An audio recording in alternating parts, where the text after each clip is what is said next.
मोठी बातमी समोर येते। आमदार रवींद्र वायकर यांच्या घरावर ईडीची धाड पडलेली आहे। ईडीचे 10 ते 12 अधिकारी वायकरांच्या घरी दाखल झाले।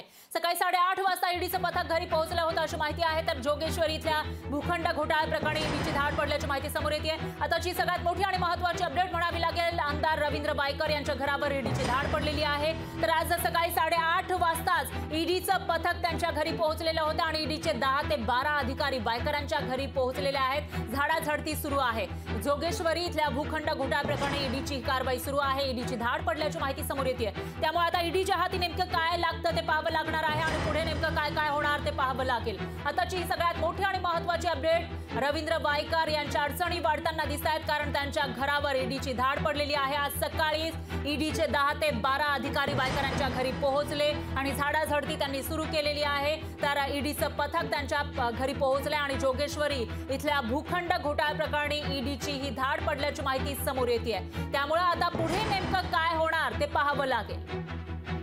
या विषयी अधिक माहितीसाठी आपल्या प्रतिनिधी मीनाक्षी म्हात्रे आपल्या सोबत फोन लाईन वर जोडल्या गेल्या आहेत। मीनाक्षी, काय सांगाल? आमदार रवींद्र वायकर यांच्या घरावर ईडीची धाड पडल्याचं कळतंय। सकाळीच काय अपडेट्स आहेत आतापर्यंतचे?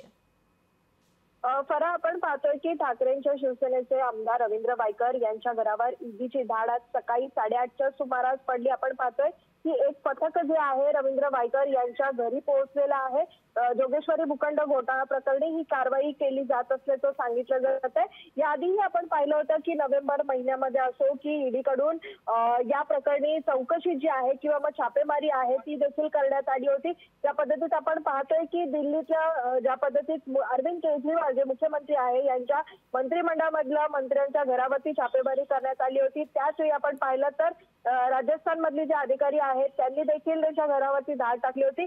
सध्या आपण पाहिलं तर मुंबईत ठाकरे गटाचे आमदार रवींद्र वायकर यांच्यासह त्यांच्या पत्नीवरती देखील गुन्हा जो आहे तो दाखल करण्यात आला होता आणि या संदर्भात आपण पाहिलं होतं की रवींद्र वायकर आणि त्यांच्या पत्नी यांच्यावरती ईडीने जेव्हा गुन्हा दाखल केला त्यावेळी बेकायदेशीरपणे हॉटेल बनवल्याचा जो आरोप आहे या संदर्भात हा गुन्हा दाखल करण्यात आला होता। तर पुन्हा एकदा ईडीचे अधिकारी जे आहेत त्यांच्या घरी पोहोचलेले आहेत। एकूणच आपण पाहतोय की याआधीही डझनभर ठिकाणी छापेमारी जी आहे ती ईडीकडनं करण्यात आली होती। रवींद्र वायकर यांचे जवळचे जे मित्रमंडळी आहेत किंवा मग कुटुंबातले जे लोक आहेत यांच्या देखील घरी जाऊन ईडीकडनं छापेमारी जी आहे ती करण्यात आली होती। जवळपास आपण पाहतोय की रवींद्र वायकर यांच्या विरोधात जो गुन्हा आहे ते बेकायदेशीररित्या हॉटेल बांधकाम केल्याप्रकरणी त्यांच्यावरती आरोप होता आणि त्याच संबंधित आपण पाहिलं तर वायकर यांचा पालिकेचं जे भूखंड आहे हे हडप केल्याप्रकरणी आरोप होता। आपण पाहतोय की 500 कोटीचं जे कथित घोटाळा आहे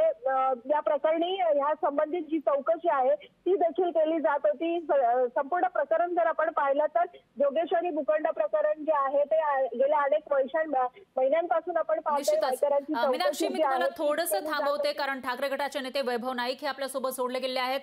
नाईक सर, रवींद्र वायकर यांच्या घरावर ईडीची धाड पडलेली आहे, तुमच्यापर्यंत काय माहिती आलेली आहे आणि काय प्रतिक्रिया आहे तुमची? खरं तर या सगळ्या दबाव आणण्यासाठी प्रयत्न सुरू आहे। उद्या निर्णय लागल्यानंतर काही शिंदे गटातले जे आमदार शिवसेनेचे गेले आहेत ते सुद्धा त्यांच्यामध्ये संभ्रम निर्माण झालेला आहे आणि हा संभ्रम ठेवण्यासाठी या जे शिवसेना उद्धव बाळासाहेब ठाकरेंचे आमदार आहेत त्यांच्यावर ह्या अशा धाडी टाकण्याचा प्रयत्न या ठिकाणी सुरू आहे। परंतु अशा धाडीतनं शिवसेना उद्धव बाळासाहेब ठाकरे गटाचे नेते किंवा कार्यकर्ते किंवा आमदार जराही भयभीत होणार नाही। तर निश्चितपणे ज्या पद्धतीने आम्ही काम करतो त्याच पद्धतीने आम्ही उद्धव बाळासाहेब ठाकरे यांच्या पाठीशी खंबीरपणे उभे राहू।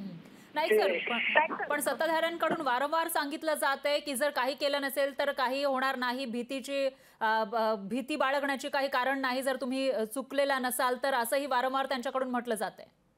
आमची एवढीच चूक आहे की आम्ही उद्धव बाळासाहेब ठाकरेंबरोबर राहिलो, भाजपमध्ये गेलो नाही।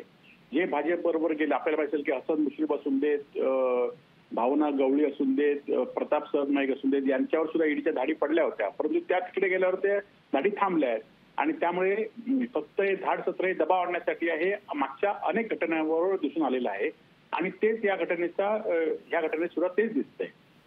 निश्चितच वैभव नाईक सर, तुमचा मुद्दा आपल्या प्रेक्षकांपर्यंत पोहोचलेला आहे। दरम्यान धन्यवाद तुम्ही दिलेल्या या प्रतिक्रियेसाठी. तर आमच्यावर दबाव आणण्याचं काम सुरू आहे आणि आमची चूक एवढीच आहे की आम्ही ठाकरेंबरोबर आहोत, त्यामुळेच ही कारवाई केली जाते, असं वैभव नाईक यांनी लोकशाही मराठीशी बोलताना म्हटलेलं आहे. त्यांनी आपली प्रतिक्रिया दिलेली आहे. दरम्यान ईडीचे 10 ते 12 अधिकारी वायकरांच्या घरी पोहोचलेत आणि सकाळीच ही धाड पडल्याची माहिती समोर येते. त्यामुळे आता ही धाड नेमकी कधीपर्यंत चालणार, झाडाझडती कधीपर्यंत चालणार आणि ईडीच्या अधिकाऱ्यांच्या हाती नेमकं काही लागणार का आणि त्यानंतर पुढे नेमकं काय होणार असा सवाल या ठिकाणी उपस्थित होतोय.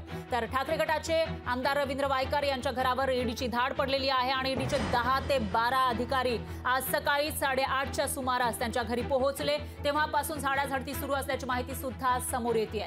त्यामुळे आता पुढे काय होणार, आमदार रवींद्र वायकर यांच्या अडचणी वाढणार का, याकडे आता लक्ष आहे. तर जोगेश्वरी भूखंड घोटाळा प्रकरणामध्ये ईडीची ही धाड पडल्याची माहिती सुद्धा समोर येते. त्यामुळे आता ईडीच्या हाती काही लागणार का आणि लागलं तर पुढे काय काय होणार असा सवाल या ठिकाणी उपस्थित होतोय. ठाकरे गटाच्या उपनेत्या सुषमा अंधारे आपल्यासोबत फोन लाईनवर जोडल्या गेल्या आहेत. सुषमा ताई, रवींद्र वायकर यांच्या घरावर ईडीची धाड पडलेली आहे आज सकाळी, तुमची काय प्रतिक्रिया? काही फार विशेष आश्चर्य वाटण्यासारखे नाही. जो सन्मान्य पक्षप्रमुखांच्या सोबत ठामपणे उभा राहतो त्याला या वेगवेगळ्या प्रकारच्या कारवाईंना सामोरं जावं लागतं.